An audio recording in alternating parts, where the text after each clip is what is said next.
Good morning everyone. Today we will discuss about the BreadTalk Group, voted as the most popular brand by consumers and the winner for Design for Asia and Singapore Prestige Brand Award. It is presently one of the most recognized food chains in Singapore and is highly visible due to its choice of retail locations. Here is the brief background about the company.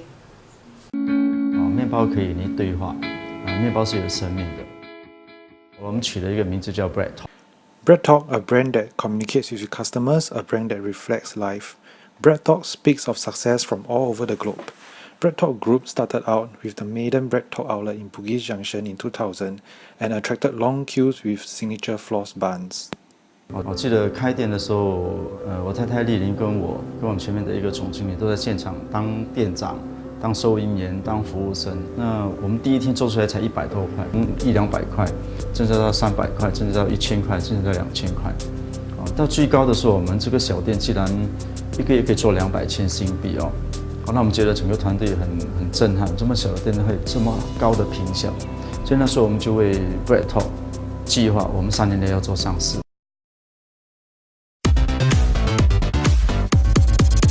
松松面包从第一天推出呢，就很受到国人的爱戴哈，大概每10秒钟卖出一个松松面包。那到至今为止呢，我们大概的一个统计就是卖了5000万多个松松面包。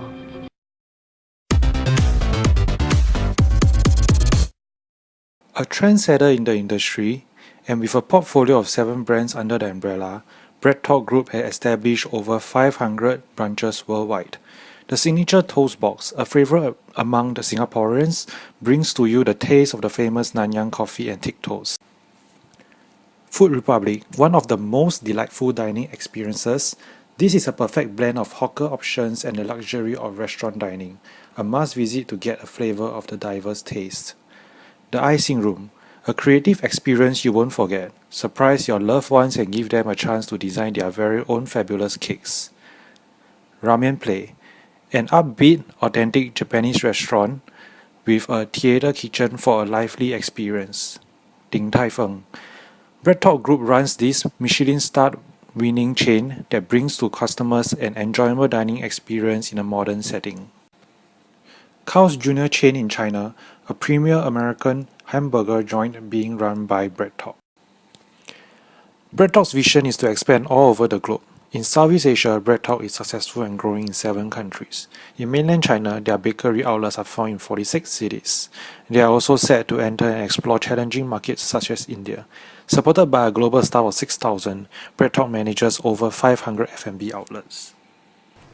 BreadTalk has achieved a lot in the last 12 years, from winning numerous awards to becoming a household name in Singapore. In just 2 years of operations, it expanded from 1 outlet to 20 outlets in Singapore. And with its success in the home turf, it didn't shy away from going overseas. Within the 7th year of operations, BreadTalk was celebrating its 100th store opening in Shanghai. Now let's take a look at what the industry analysts have to say.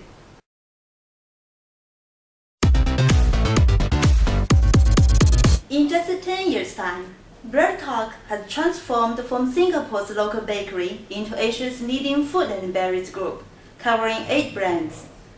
Its success is not a miracle and it's imitated. There are some core competencies behind its success. The first to mention is its innovation. It has been sticking to its vision to be the trend-setting lifestyle brand. It has not only been innovative on the ingredients and the taste of the food it provides, it has also taken bold strides in introducing new food culture with revolutionary changes. But as for its fellow competitors like the Four Leaves, the Food Conjunction and the Crystal Jade, they're just the fast followers in this market. In addition, BreadTalk has a very special marketing positioning. It targets and the premium consumers in this market. For example, among the bakery industry, BreadTalk and Bread Society are the top brands. Among all the ramen restaurants, Ramen Play is the top choice, even for the food courts, though the target customers are the mass. The Food Republic is the premium brand among all the food courts.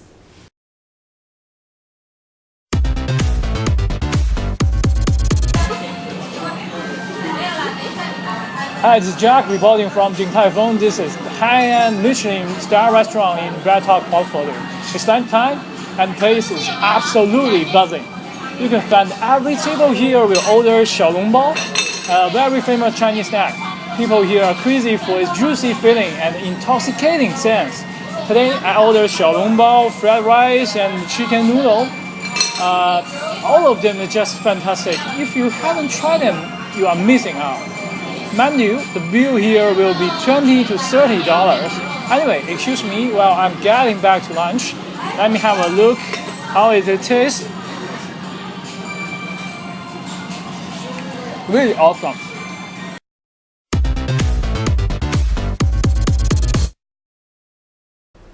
Bread Talk faces challenges that are fairly typical of the food and beverage industry. Their raw material suppliers generally have extremely high bargaining power, basically due to global commodity pricing. In Singapore, rental suppliers also have pretty high bargaining power, especially in the prime areas that Bread Talk targets. With respect to competition, there is a highly fragmented industry, so there's intense competition across all sectors. In Singapore, threat of new entrants is quite low due to the saturated nature of the market. However, competition is high because of lack of differentiation. In emerging countries, especially in India and China, competition from domestic and foreign players is again very high. This is because of low entry barriers and availability of plenty of substitutes based on local tastes.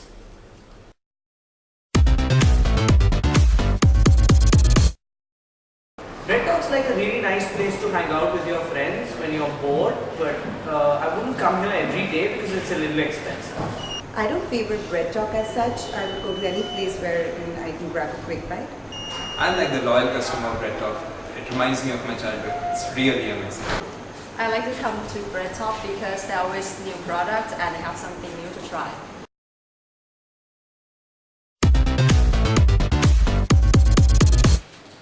The Bread Talk stock is currently trading at 0.76 Singapore dollars, which takes it to a market cap of 212 million.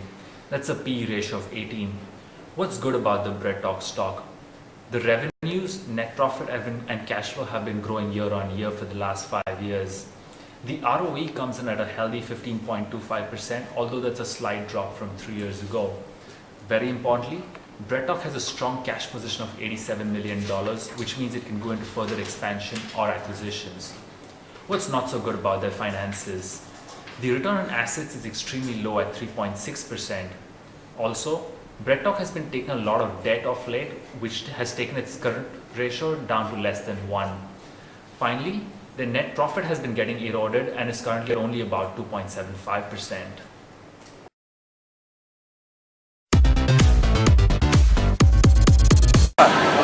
When the first time I stepped into a Bread Talk store in Shanghai as a typical Belgian, I was totally attracted by its cozy and clean environment, shining decoration, and different kinds of little cute creatures on face. Yes, it looks they were talking to me. Eat me, eat me. Look at these beautiful little things. Young tomato, roadhog, and the most famous frogs. All of them are from the consistent innovation of chefs. How about taste? Let me have a try. Yes, when you feel the little frogs touching your tongue, you can feel that life turns to beautiful again.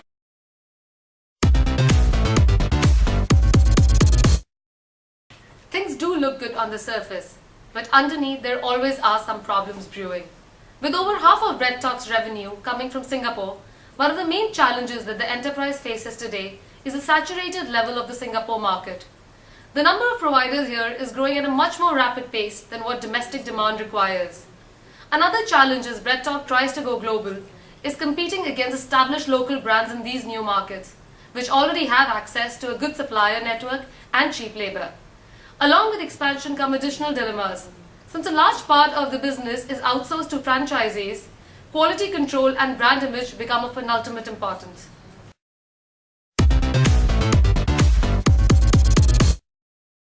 There's two clear challenges that come out of the Bread Talk financials. Firstly, their rental, labor, and raw material costs have been going up year on year. Secondly, two brands, Carl's Jr. as well as Ramen Plate, have been making losses for the last 2 years.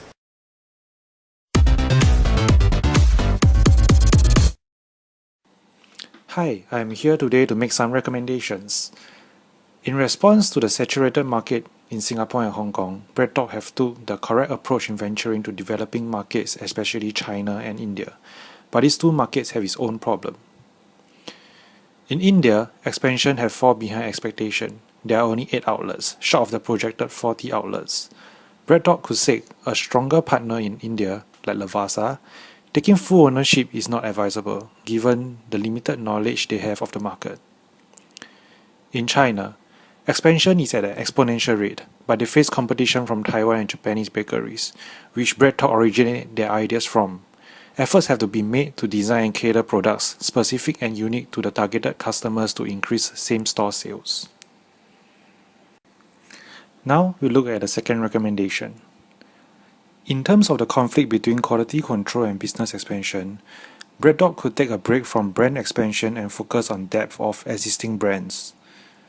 Underperforming brands like Carl's Jr. could be retained for another few years to understand management from a franchisee's perspective in China. Ramen Play could also be retained for ramen eating culture to hit China. In managing franchises, BreadTalk should stop buying out profitable franchisees. Allow the business to grow and maintain a long-term and sustainable relationship. Now, let's invite Ankit to give some inputs as well. Considering the rising competition prices in the market, it has become very important for BreadTalk to continuously innovate its business. Let's look at the concept of healthy foods. As per a recent Euromonitor report, customers are willing to pay an additional 10 to 15% premium for healthy foods. Why not BreadTalk tap this opportunity and differentiate itself from the competitors, especially the independent food resellers, who find it very difficult to source raw materials? Secondly, look at the concept of biodegradable packaging. This will just help BreadTalk associate its brand image with an environment-friendly brand. Thirdly, why not BreadTalk come out with a cafe sort of a concept? A pilot French cafe sort of a concept would help BreadTalk use this opportunity to not only use its existing offerings, but also provide them with a business opportunity to extend their offerings to the customers. And BreadTalk can use this to further distinguish itself from the existing bakery business. Considering the rising revenues, BreadTalk can use these certain opportunities to increase their profits and certainly grow faster than their competitors.